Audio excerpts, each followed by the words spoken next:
where we're pleased to announce that the 7th District of Omega Psi Phi has ratified that they are going to have a call to action to stand on behalf of the parents of Trayvon Martin's March for Justice and join the movement of the Trayvon Martin Movement for Justice that's really taken off all over the world, whether it be in New York or Washington, D.C., or Los Angeles, or Montreal, Canada, London, England.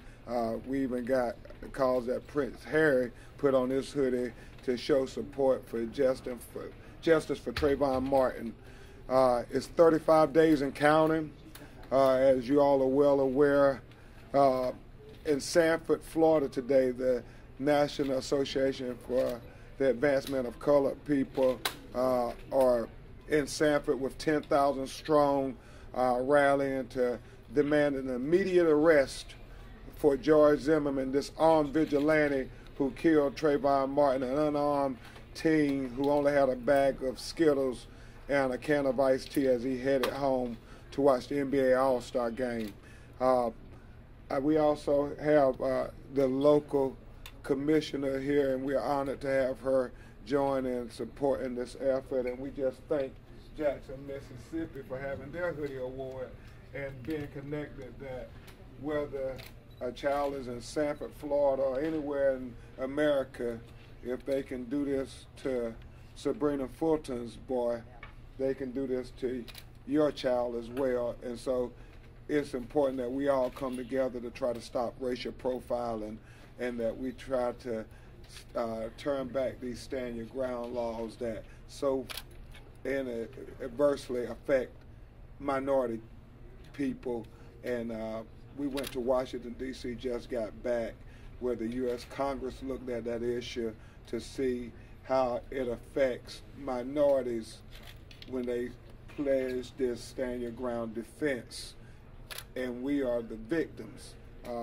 And I thought that was real important, and I'll just take a second to talk about that.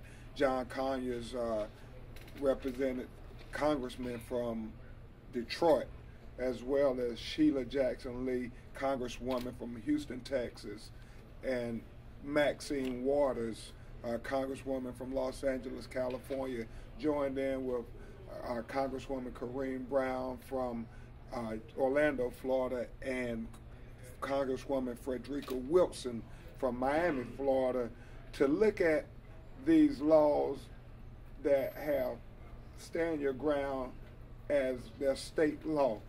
And they headed up the Criminal Justice Committee of the U.S. Congress and the Judiciary, and they said that if you're going to get funding from our committees, we want statistics and documentation on the demographics of the victims in these stand your ground laws.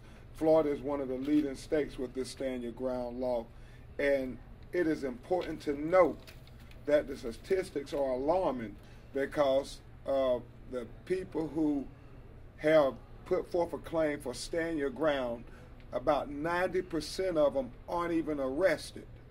And of those who are arrested, about 90% of them are exonerated of any wrongdoing. So we are very concerned in the Trayvon Martin matter that if George Zimmerman is allowed to put forth this claim of stand your ground, that he might get away with murder in Trayvon Martin and not be held accountable. Now, let me say here, first and foremost, we do not believe that the stand your ground law applies to George Zimmerman, this armed vigilante who disobeyed and just disregarded the police dispatcher's instructions when they told him not to pursue Trayvon Martin. It is asinine to his family that you could be the aggressor and go initiate the confrontation and then argue that you had to engage self-defense when you started the altercation. It just doesn't pass the common sense test. And lastly, the facts just keep coming out of this case over and over again that does not support George Zimmerman's claim of self-defense. And in fact, it contradicts the claim of George Zimmerman's self-defense. And it is more in line with the lead detective's assessment on February 26th, the night that Trayvon Martin was killed, when he said that George Zimmerman should be arrested because he did not find his claim to be credible. He thought that his claim was not adding up, and he recommended that he be arrested. And it was the state attorney and the Sanford police chief and the now acting police chief who overruled the lead investigator recommendation, the first one to get on the scene, the first one to be able to assess all the facts and stuff. For whatever reason, they overruled him, and that is what's causing everybody all over the world, not just America, all over the world, to be outraged. And we have to question that, because what message does this send out to the world, where an unarmed minority child can be killed in cold blood and nobody be held accountable, even when he confessed to the killing? And it's interesting to note that he didn't say it was an accidental killing. He didn't say they were in an altercation and his gun accidentally went off. The police record speaks for itself. He said he unholstered his firearm and he dislodged his firearm, and he claimed self-defense. He said that Trayvon Martin had beat his head against the concrete for over a minute, and that he had broke his nose and hit him in his face repeatedly. You need only look with your eyes to the video taken 35 minutes after this tragedy, and you look for yourself, and you look and see if his nose is broken or his head is busted. And listen with your ears to the 911 tapes. Listen to George Zimmerman when he calls and tells about this suspicious person. And then listen to the person who's crying out for help, screaming for help. And then you hear that riveting gunshot, and then you don't hear the crying anymore. And his mother and father have said without a doubt that is their son crying out for help, and that they haven't been, his mother has only been able to listen to it once, because unfortunately when she hear that shot, she knows that's her 17-year-old baby boy being taken from this earth from ever. And so I'll answer a few questions. Will you be a part of the march in Yazoo, where the citizen is trying to do a Trayvon Martin march tomorrow in Yazoo? Unfortunately, I'm flying to Miami because they're having a big rally down in his hometown. Tell me what exactly you mean by a call for action from Omega Sci-Fi. What exactly does that mean? Them signing petitions to keep the pressure on the special prosecutor that has been appointed now. We're over 2 million signatures, which is the fastest Change.org petition ever in its history. And to also be ready to mobilize when it is a call to action to mobilize. It is one of those things that we pray that an arrest is going to be made in the near future. But if there's no arrest made by the end of April, then we're going to mobilize a May Day, a Trayvon Martin May Day call for help. And we're going to assemble with a lot of the national leaders, more likely in Washington, D.C., in front of the federal justice building. Is there any time between when that 911 call was made to when Trayvon Martin was shot? Does the family believe that they got into an altercation, that Trayvon Martin might have done anything to George Zimmerman? Well, you know, that's the thing. Zimmerman shot and killed Trayvon Martin, so Trayvon isn't here to tell you his version. All this you hear about Trayvon Martin threatening his life and stuff is Zimmerman's version. But you need only just listen to the objective evidence, the 911 tapes, the call from Zimmerman, and all those calls that 8 people made that night. and you hear the voices in the background. You hear the crying for help. Nowhere does anybody hear Trayvon Martin threatening in George Zimmerman as he alleges.